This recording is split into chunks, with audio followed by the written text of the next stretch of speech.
pe care aș fi vrut să le știu înainte de a începe o activitate de network marketing. Fii constant. Tratează-ți propria afacere ca și un job. Nu o trata ca pe un hobby. Hobby-urile nu-ți aduc bani. Da. 2. Nu este nevoie să convingi oamenii. Oferă informații și atrage oameni care rezonează cu ceea ce faci tu. Nu fi hustler. Învață să fii un profesionist. Creează relații și prietenii noi. Și 3. Ai încredere în proces. Afacerile de network marketing nu te îmbogățesc peste noapte. Ai răbdare, învață, acționează și totul va deveni realitate pentru tine.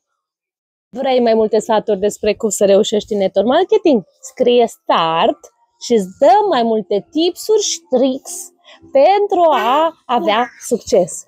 Hai la noi în echipă! Hai! Da.